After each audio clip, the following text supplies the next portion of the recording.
Welcome back, tribe. Let's get into it. You know what I'm realizing more and more? What? Women only have high standards for men they don't really like. If we have a crush on someone or if we're dating someone that we're like enamored with, Head over heels? we could find out that he's on like an FBI watch list and we'll allow him to explain that away. Oh, Yep. he was helping a friend. Oh, but it was involuntary manslaughter. Dating and relationship coaches, they'll be like, oh yeah, if you see one little tiny thing that doesn't match what you want, oh, walk away, walk away. I'm like, who actually does that? Do you know how hard it is to find?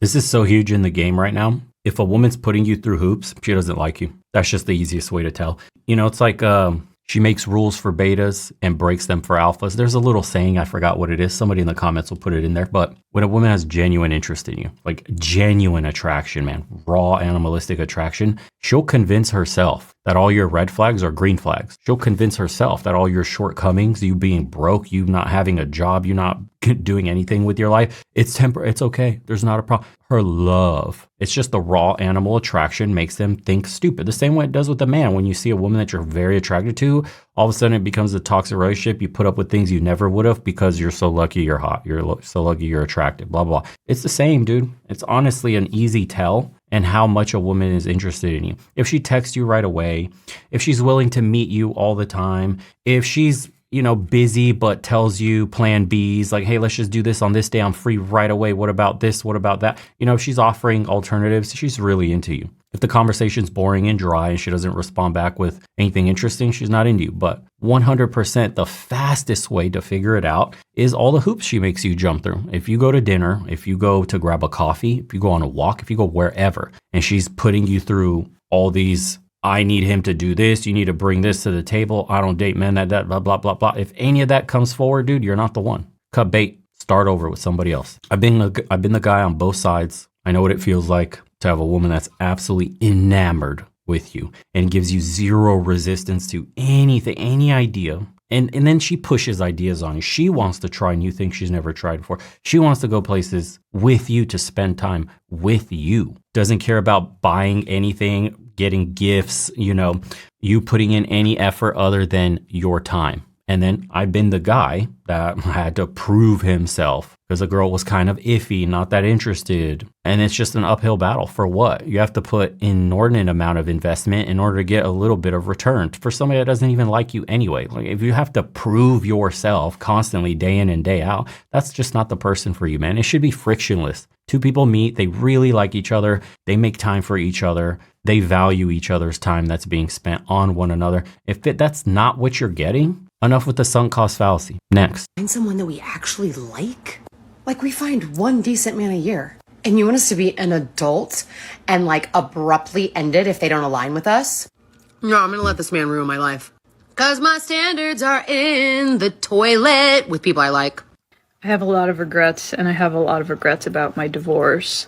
And one of them is that I picked the worst divorce lawyer. Probably not the worst ever, but one of the things that I asked from her was to put a stipulation in my divorce paperwork saying that I requested that all explicit content be destroyed. Okay. Because I had taken photos and videos, explicit ones, for my ex-husband while we were still married. Okay. And then once we were divorced, weird, I didn't want him to have access to that anymore. And I shared that with my lawyer, and she told me that we shouldn't put that language in the paperwork because then people might think poorly of me. Weird. So she was more concerned about what someone might look up and find in my paperwork about me wanting autonomy and rights over my body. It's more important for people to not find that out versus to ensure that content. I'm with her on this one, sorry, but after we break up, you got to delete everything. You don't have the right to any of that stuff anymore. So that makes perfect sense. When you were married to this person, you get a divorce. Obviously, if you have a trove of videos that you were sending to them, imagine that shit ending up on the internet. That's your life. You ruin everything because this person, quote, leaks releases all the videos that you sent only for them. I'd be pissed, personally. She should be too. Content is destroyed and that my ex-husband doesn't still have it and look at it. I mean, in all honesty, I don't think he does. I am single by choice. There is a line of men in my life, in my DMs. There's always a line of men. But what I learned, friend, was you can make a lot of excuses for men when you're having really good sex with them. But then the relationship comes all about the physicalness. And I am looking for a relationship with a man who... Translate. Chad is pumping me. He will not commit. I'm getting tired of this. I've seen texts on his phone. There's clearly other women. I am now emotionally invested. I don't want to just have fun anymore. I want them all to myself. Oh, wait. Now I'm going to give him an ultimatum of what are we? You need to grow up. You need to be a man. You need to figure out what you want in life. And then it gets angrier and angrier. You need to stop using women. Am I just joke to you? So you were just okay having sex, blah, blah, blah, blah. Dude, this is how it goes every single time. It's so freaking boring. It doesn't matter if they're 22 or 42. It's the same stupid ass story and they never learn. Ridiculous. I can not only connect with physically, which is one of my favorite things to do. Oh my God, dude. Streets. I have a craving inside of me to connect emotionally, mentally, spiritually, and physically with a man. After getting and railed. until I can find a man who I can do that with. I don't need a man who I can just connect with physically. I know my I'm worth. just happily living my life. And as Getting men pumped. come along, I vet them and see And if dumped. we'd be a good fit.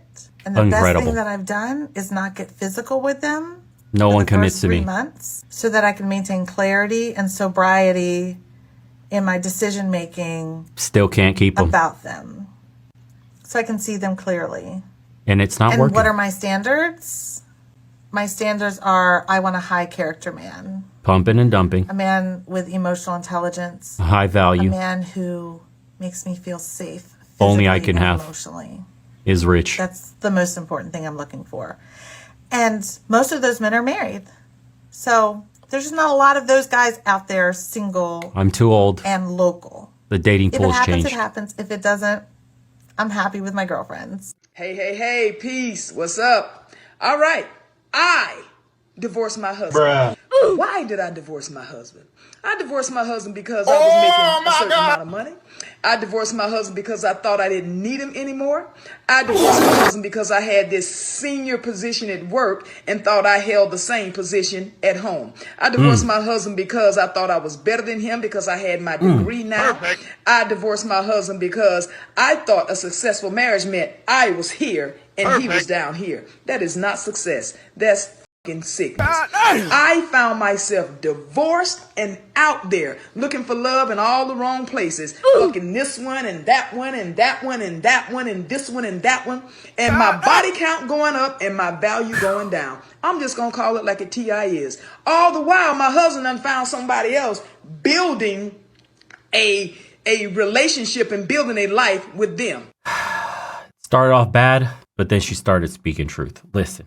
I'm with her 100%. She's just telling you the complete truth, man. It's not green on the other side. It really isn't. The grass is just as shitty. It's actually worse. You have your person. That's hard enough as it is. Single people on the other side are looking for their person. They're waddling through all the shit that is the dating pool and hookup apps and digitization of our love life. It's a minefield. And the fact that you already found yours and then got convinced probably because of social media, because of TikTok and all these other apps that you may be using, Instagram. You got finessed by the internet to leave your man. And now, at least, she's telling you the raw truth of this shit isn't cool on the other side. It's not what they tell you. All those videos that are strong, boss babe, left her man. I feel so empowered for divorcing. Yes, my chains have been broken. I'm a free woman. All that's bullshit. Day 2, day 3, day 4, all those women are crying. All of them are starting to collect cats. All of them got bags under their eyes.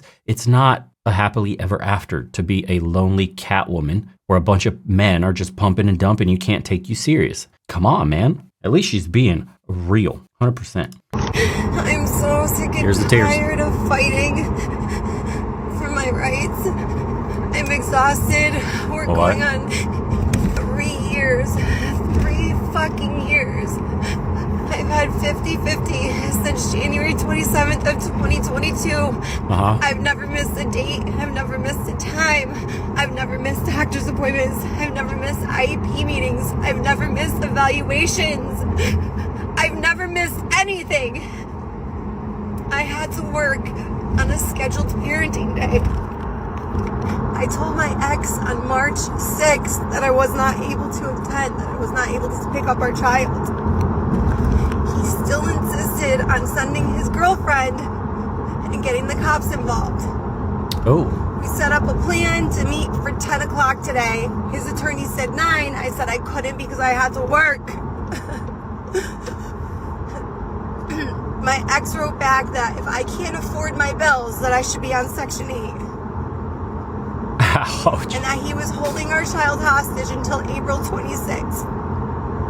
I went to the courthouse. I tried to write a motion to seek immediate return. They don't find it as an emergency because he's not in danger, even though he is, because my son is a victim of his abuse. My son has no idea where I am, why I didn't show up. I have absolutely no contact with him. I have no. Just the language alone tells me she's the one who probably initiated the divorce. Like 98% sure, the victim of his abuse. Now that kid's having a blast at daddy's house with his new younger girlfriend. He's getting bought all the nice toys. He could afford a long drawn out battle and is holding you to it in court. You slip up once, that man is going to swoop in and try to get the lawyer to get custody. Full on, 100%. Because you're struggling. Clearly your job isn't paying enough nor flexible enough for you to have a kid. Man's just doing what's best by the son. Oh well. You chose this life. You want to go to court. I'm sure they could have dealt with this out of court. And I'm sure he's bitter and keeping her 100% on her toes about this because she's the one that initiated everything. And he's going scorched earth. You want to play this game, dude? You better not slip once. Good on him. No emergency contact information for him or his girlfriend. His address has been impounded. I have been verbally, financially, and physically abused by this man. He's not. I don't know what to do anymore. I want this to stop. I just want to see my child. I'm tired. I'm fucking tired of fighting this system. I'm sick and tired of it. Aww. She's getting like a half a percentage of what men deal with in the court biases that women have. It's wild, huh? Look at her breaking down, dude. She missed one appointment and it's financial, psychological, all this sorts of abuse. Come on, lady. You're dealing with what millions of men have been dealing with, and that's why a ton of them are swearing off marriage. It's not fair, is it? Sucks, doesn't it, when it's you? Oh well, should have thought about that when you signed those papers. Are you done? I don't ever have to see him again. Okay. That was so hard. That was so painful. Oh. I couldn't look at him. I couldn't say hi. I couldn't say bye. I just walked away. Jesus, get it together. The person that I loved the most in this entire world. The person I loved most in this entire world, you know? That was it. That's how the story ends. I loved him with everything that I was. But you left. And now it's done. Okay. Oh God, I'm fucking broken, man. I fucking hurt. I kept it together until the end. But I did that shit. I did that alone. I got divorced alone. I did it myself. I did all the work. I did all the research. Oh, I can't stop crying. Oh my God. I did all the research. I did all the work. I did all the paperwork. I did all the legal documents. I fucking did it. He was there when I arrived. Like, he was there early, and so I had to like walk up to him, and he said hi, and just in the like most shameful tone. I was shaking for a while, and then eventually like calmed down. So dramatic. Calmed down because he was the person that I felt safest with. I don't know, my brain, I guess. What? So he makes you feel safe, and then he looked like he had a remorse and shame for the divorce. What part of the story are we missing here? That was like trickle truth. A coping mechanism. I don't know. Okay. But I stopped shaking, and then we signed all the paperwork and went in, and it was relatively fast. I mean, there were a few things that we were missing, like name and address for, so we filled that out together. We like stepped aside and filled it out together, and then we went back to the window and gave them all the documents that are, and I stayed strong. I stayed strong the entire time. Dude, the over dramatization of your situation. All you did was ask for a divorce, lady. You screwed up your own life. And then your man seems like cordial enough that, he's helping you fill out paperwork. He's going up to the window with you. He's helping you along your process that you've done research on. Oh my God, dude, turn a mountain out of a molehill, hey? And what problems did you have? Did he leave the toilet seat up? So ridiculous, bro. It's like any little thing in the Western world breaks a Western woman's mind. My avocado toast didn't have one extra avocado that I asked for. My life is ruined. Let me speak to your manager and your whole career. It's so crazy, dude. It's like the same thing in marriage. Oh my God. He forgot the toilet seat up. This is abuse. He never listens to me. I feel invisible in this household. I deserve better. It's like ridiculous, dude. The comments say every time a modern Western woman cries, complains, and or has a meltdown on social media, universe smiles back. My husband's first wife wanted to be with multiple men after 10 years. I snapped him up immediately after the divorce was final. That was over 30 years ago. Her loss was my gain. Ooh. Black lady's the only woman in this video who's been brutally honest about her decision. Yes, indeed. The first woman wanted a divorce and then blames the man. That's just perfect. Her lawyer wasn't the worst. Her lawyer didn't bother putting it in because it's 100% unenforceable. There's no way they could know or prove he actually destroyed said material. And that's a good point. That's a good point. I noticed the lady was worried about her explicit pics, but wasn't worried about how she wrecked her marriage. God, it's getting ridiculous out there, huh? Every day. Worse and worse. See you guys on the next one.